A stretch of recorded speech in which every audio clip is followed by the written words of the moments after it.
அரசியல் களத்தில் நடிகர் ரஜினிகாந்த் நுழைந்தால் அவரை எதிர்கொள்ள தேமுதிக தலைவர் விஜயகாந்த் தயாராக இருப்பதாக பிரேமலதா விஜயகாந்த் தெரிவித்துள்ளார்.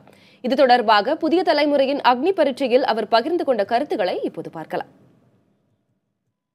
ரஜினி பேசும்போது திரு ஸ்டாலின், திருமாவளவன், சீமான் உள்ளிட்டவர்கள்லாம் சிறப்பாக செயல்படுற தலைவர்கள் அப்படின்றாரு. திரு விஜயகாந்த் அவரோடு திரையுலகில் பல ஆண்டுகள் பயணித்தவர். அவரை பற்றின எந்த குறிப்பும் வரலையே. அவர் தான் அரசியல் களத்தில் 10 ஆண்டுகளாக இங்கே இருக்கிறாரு. இந்த கேள்விக்கு பதில் நீங்க ரஜினி சார்ட்ட தான் கேட்கணும், என்கிட்ட கேட்கக்கூடாது. ஏன் நீங்க கேப்டன் பேரே நீங்க சொல்லலை அப்படின்ற கேள்விக்கு பதில் நீங்க அவர்கிட்ட கேட்கணும். இருந்தாலும் நீங்க கேட்டதுக்கு என்னுடைய பதிலை நான் சொல்றேன். அந்த திட்டுறவங்கள பேரை மட்டும் அவர் சொல்லிட்டாரு. இனிமே இப்படி உங்களை உயர்த்தி சொல்லிட்டா நம்மள திட்டாம இருப்பாங்க அப்படிங்கிறதுக்காக அவங்களை கூல் பண்றதுக்கு ஸ்டாலின் எந்த காலத்திலயும் அவரை விமர்சிச்சது தன்னுடைய அவங்க எதிர்ப்பா நினைச்சிருக்கலாம். அதனால அவர் சொல்லியிருக்கலாம் என்பது எங்க கருத்து.